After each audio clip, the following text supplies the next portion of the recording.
Pertanyaan pertama adalah ekonomi Indonesia ini sedang baik-baik saja atau sedang bagaimana? Semua indikator itu menggambarkan betapa lemahnya perekonomian kita. Padahal pada saat yang sama investasi asing berbondong-bondong ke sini. Fundamental makro kita fluktuatif dan rapuh.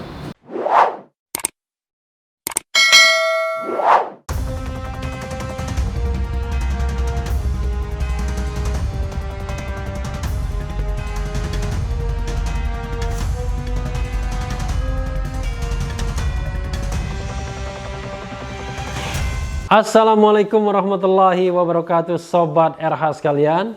Jumpa lagi kita di channel yang keren ini, Keren Cadas. Kali ini saya mau mempersembahkan series dialog yang sangat panjang dengan seorang ekonom, tapi juga seorang pengamat politik. Jadi sebenarnya politik ekonomi atau ekonomi politik, tapi mengerti juga soal hukum ya. Dia adalah Ihsanuddin Nursi. Kita tahu bahwa Ihsanuddin Nursi ya meledak pada tahun 1999 ketika mengungkap kasus Bank Bali, CSI ya, hak pengalihan penagihan utang Bank Bali yang melibatkan Djoko Sugiarto Tjandra atau Joko Chandra yang baru-baru ini sedang viral karena bisa ditangkap akhirnya setelah buron sejak 2009 di Malaysia. Tidak heran kalau Nursi paham ekonomi, politik, dan juga hukum karena dia menginjak 4 universitas. Pertama adalah S1 di Teknik Industri UPN Jakarta, kemudian Fakultas Hukum Universitas Indonesia, kemudian S2-nya FISIP Universitas Indonesia, dan kemudian S3 atau doktoralnya dari Fakultas Ekonomi Universitas Airlangga Surabaya. Jadi luar biasa ya. Dan seperti biasanya bukan Ihsanuddin kalau ngomong tidak semangat, kalau ngomong tidak ekspresif. Putra Betawi ini luar biasa dalam usia yang sudah menginjak 60-an tetapi tetap energik ya, masih 60-an awal, tetap energik. Dan saya sengaja bagi-bagi part-partnya ke dalam beberapa bagian, Sobat RH sekalian, karena wawancaranya sangat atau cukup panjang. Jadi kami datang ke kantornya di Bilangan Fatmawati.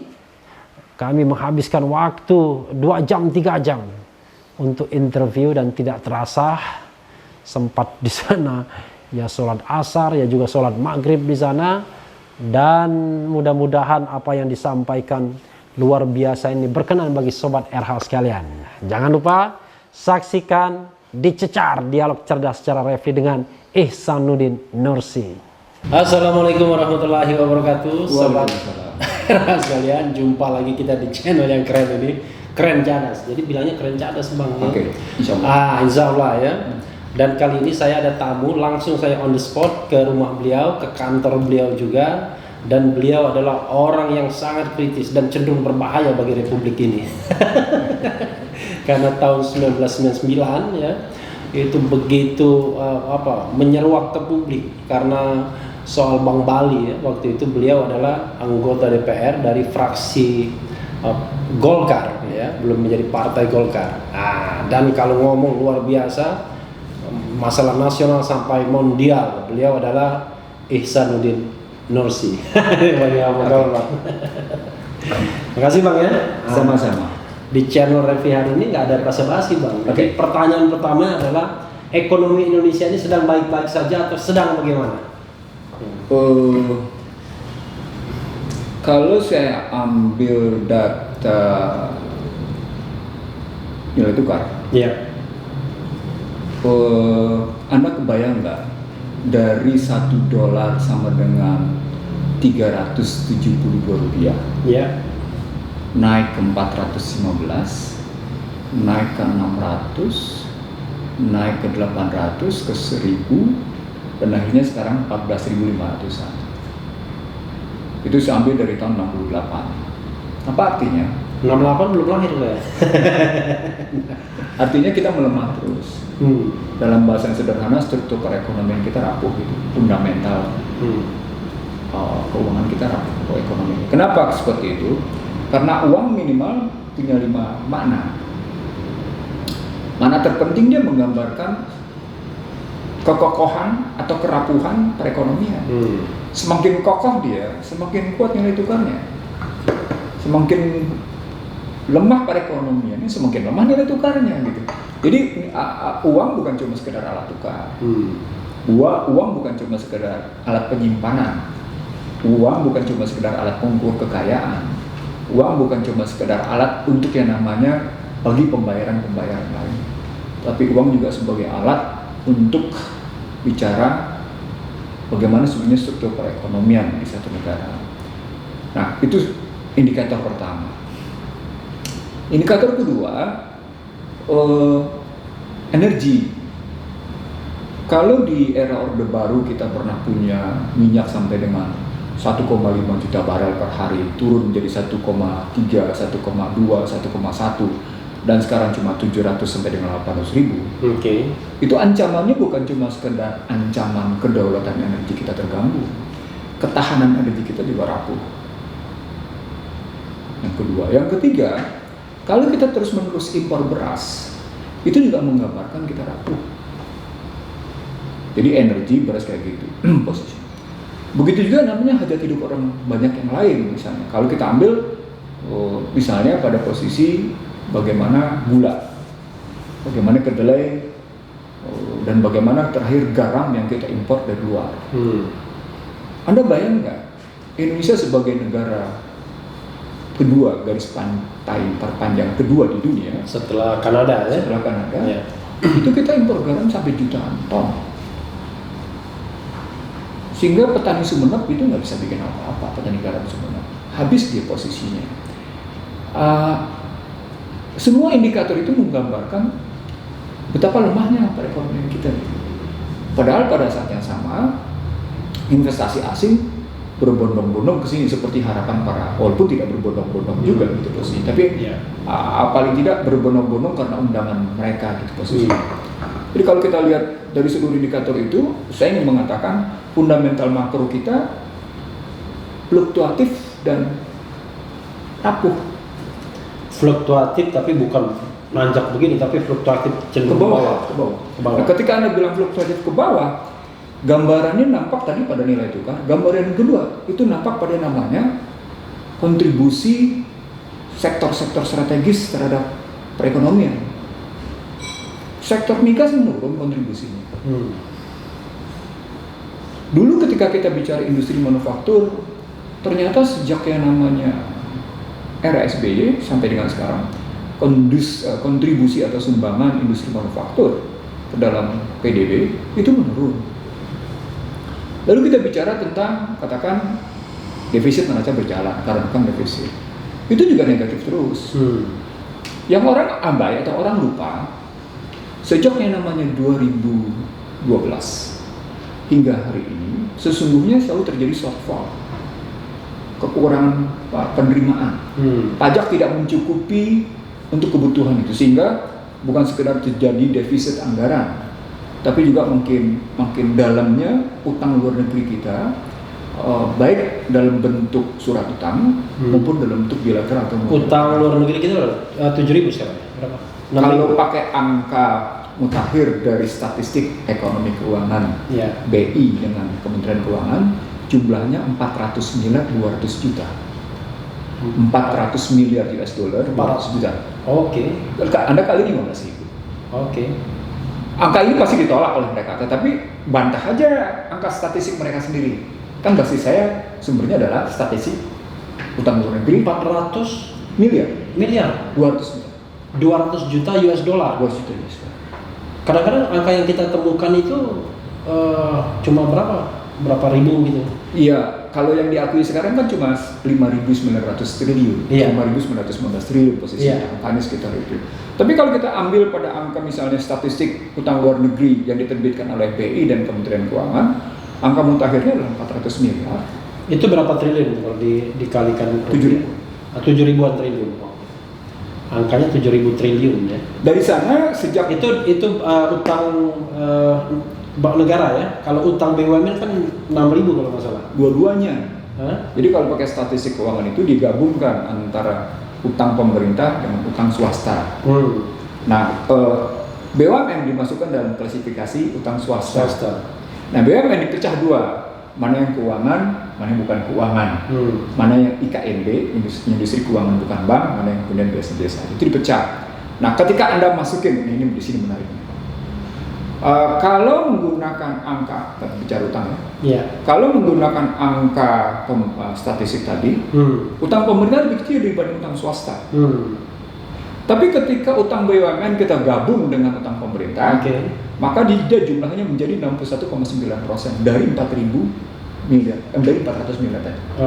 61,9%. Artinya sesungguhnya kalau Anda mau ambil debt to GDP, utang dibanding PDB,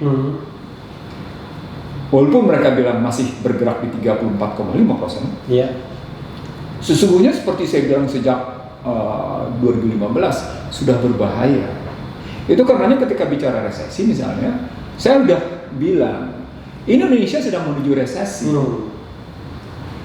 Nah, kalimat saya menuju resesi itu disebabkan oleh 3 faktor. Faktor pertama adalah Amerika di bawah Obama itu fluktuatif, sementara dunia punya kecenderungan menurun dari 3,5 menjadi 3,4. Perkembangan ekonomi dunia. Kalau kita lihat, kalau kita ambil indikator pertama bahwa ekonomi dunia menurun, maka pertanyaan posisi Indonesia di mana? Kalau ibarat binatang, itu berada di ekor. Kalau kepalanya goyang kencang, ekornya goyang kencang. Kalau kepalanya goyang pelan, ekornya kira-kira gimana?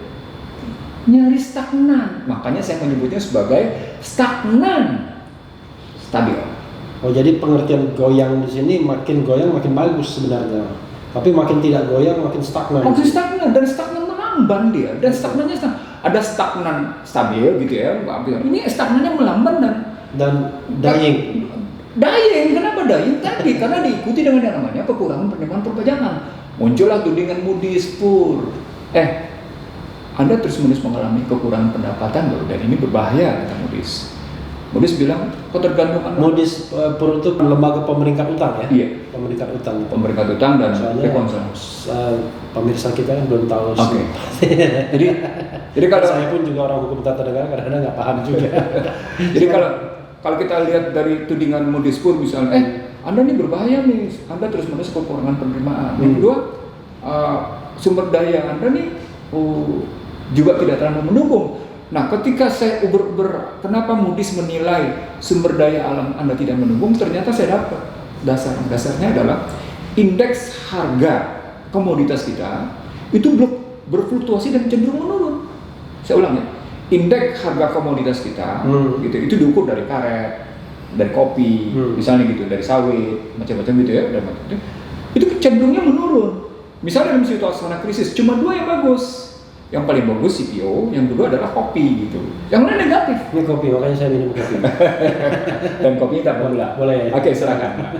Nah, kalau kita melihatnya begitu, maka ketika kita bandingin debt to GDP dengan model kayak gitu, saya bilang sudahlah kelihatan angkanya membesar, shortfall terjadi, kekurangan penerimaan pajak terjadi, dan neraca berjalan terus negatif, neraca ekspor impor juga jelek, defisit. GDP kita berapa? Kalau Anda mau ngambil sekarang cuma lihat aja kenapa dunia sampai dinaikin, kenapa Bank Dunia naikin sampai $4.000. Ya, Anda kaliin aja hitungannya 262 juta posisinya. Jadi berarti sekitar 1 triliun lebih posisinya. Hitungnya begitu, 1 triliun lebih posisinya. Makanya sudah nggak besar posisinya. Tapi kan seperti Anda tahu, sejak Anda kuliah di era tahun 70-an sampai dengan tahun 80-an, kritik terhadap teori GDP kan terus berkembang. Kenapa? Karena teori besarnya adalah trickle down efeknya gagal, efek menetesnya gagal. Tahun 70-an sudah muncul kritik teori GDP, tahun 80-an sama, sehingga mereka memunculkan neoliberal posisinya.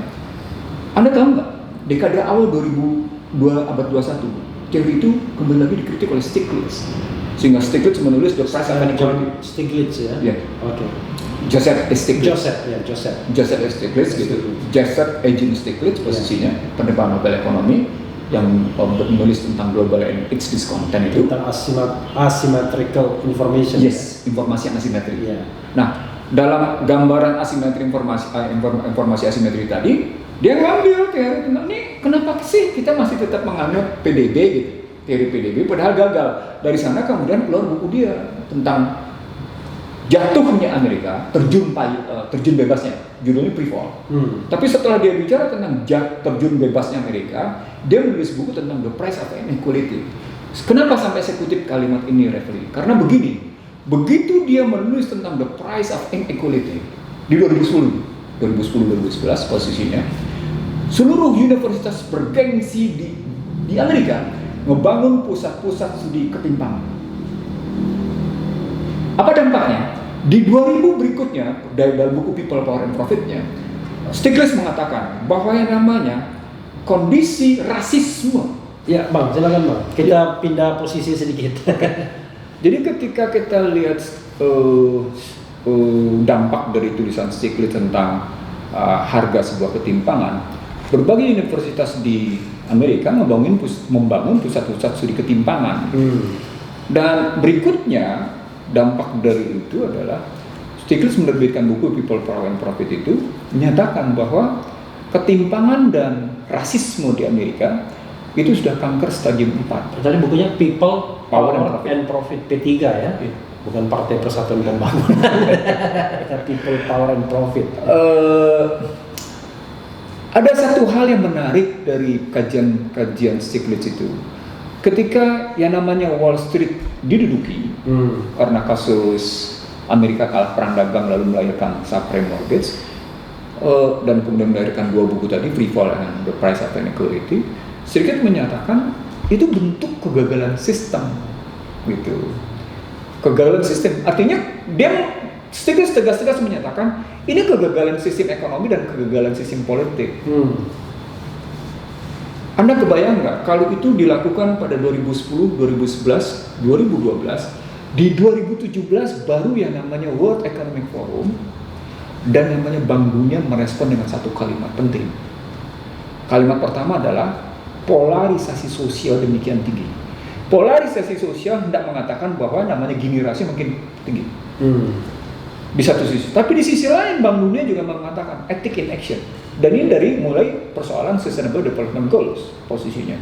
Disebabkan tadi kegagalan MDGs, gitu ya posisinya pada 2015. Sementara perkataan ethic in action yang kita sebut tadi, sebenarnya menuding bahwa Amerika sudah mulai betul-betul terpepet oleh perang ekonomi tadi.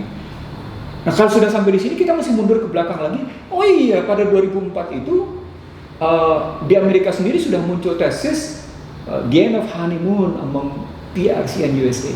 Berakhirnya bulan madu antara People Republic of China dengan Amerika.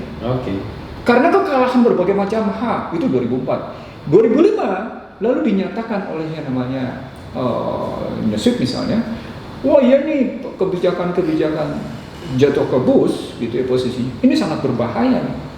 Karena membangunkan musuh-musuh Amerika melakukan perlawanan. Nah, disebut musuh-musuh Amerika itu dalam rentang periode di atas 2010 lahirlah teori BRIC. Brazil, Rusia, India, China, Afrika Selatan posisi termasuk di dalamnya. Tapi yang paling kuat melakukan itu sesungguhnya cuma dua, China dan Rusia. Tapi kajian itu membuktikan bahwa memang kebijakan Bush yang pada 2003 menyerang Irak, kemudian pada 2004-2008 melakukan namanya kebijakan macam-macam posisinya sampai akhirnya berhadapan dengan China head to head dan kalah di 2008. Ternyata apa yang disebut oleh Newsweek itu benar gitu. Ya saya mengatakan begini, di rentang waktu itulah keluar kalimat dari The Economist, we are still number one. Artinya dunia barat, we are still number one pakai tanda tanya atau enggak? Plus, we are still number one.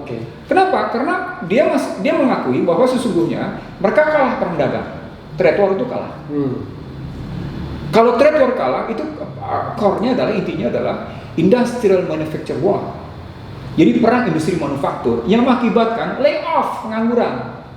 Nah inilah kena subprime mortgage. Tapi sebelum sampai kepada subprime mortgage, Si The Economist bilang, enggak, kita masih nomor 1. 4 hal. Belanja pertahanan kita tertinggi dunia. Kekuatan militer kita terbaik. Kita itu Amerika Serikat maksudnya. Iya. Iya. Dan terutama besar NATO Iya. pada posisinya. Iya. Jadi tadi belanja pertahanan, kekuatan militer. Industri minyak di tangan mereka. Industri IT di tangan mereka. Ini mereka, dan saya ulang nih, problem tadi ini industri IT di tangan mereka dan industri militer di tangan mereka ini menjadi kajian saya khusus di dalam Pilpres kemarin karena ini akan mempengaruhi kebijakan ke depan yang akhirnya saya punya sikap tentang COVID gitu misalnya. Nah, lalu ditambah sama CNN. Saya bilang enggak, bukan cuma 4 kata CNN. Dunia juga tergantung sama industri makanan cepat saji. Dunia juga tergantung sama minuman ringan kita gitu.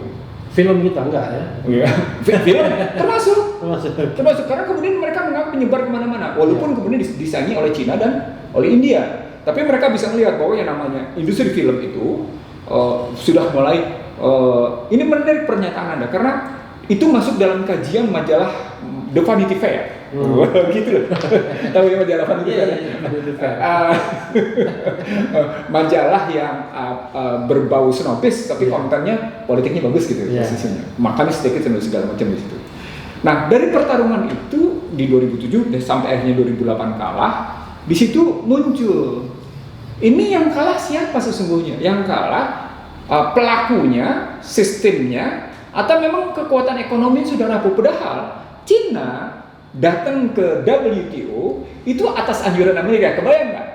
Cina muncul ke WTO atas dukungan Amerika gitu loh. Makanya keluar di end of honeymoon among the PRC and US. Gitu, mengundang anak singa berarti ya. Dan menarik ketika nanti nih bagaimana Trump terakhir ini melarang transaksi dengan TikTok dan WeChat.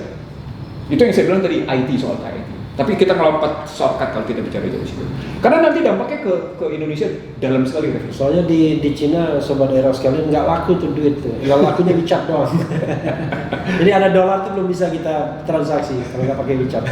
Harus dengan WeChat posisi. Yeah. Nah, dari 2008 kayak gitu, saya melihat pertanyaan itu dijawab 2010 oleh Wall Street Journal, dijawab oleh New York Times, dijawab oleh berbagai pemikir-pemikir bergengsi di Amerika sebagai corporate capitalism melawan state capitalism. Oke. Jadi kapitalisme korporasi melawan kapitalisme negara. BUMN. Oke. Jadi yang disebut dengan state capitalism pada akhirnya adalah BUMN. Karena di situ state and enterprise tapi disingkatin dengan mereka state capitalism. Ya kayak Singapura ya. Iya. State capitalism. State capitalism. Nah, yang menarik dari kajian tentang corporate capitalism dan state capitalism itu adalah di sini menariknya, mereka tidak pernah berhenti berkampanye tentang ancaman Cina yang perekonomiannya akan runtuh. Anda bayang nggak? Sejak yang namanya 2010 mereka keluarin pertarungan corporate capitalism melawan state capitalism itu, pemberitaan media bergengsi di Barat selalu isinya hati-hati, perekonomian Cina akan runtuh, hati-hati, perekonomian akan runtuh. Ternyata dalam hitungan 5 tahun ketika mereka menyerang Black Monday pada 24 Agustus 2015, cadangan devisa Cina cuma turun 900 miliar US dollar. Dari 4 triliun US dollar tinggal 3,18. 4 triliun US dollar. 4 triliun US dollar. Cadangan kalau sekarang berapa untuk perbandingan? 3,1 triliun US dollar. 3,1. Cadangan devisa kita 100 sekian miliar.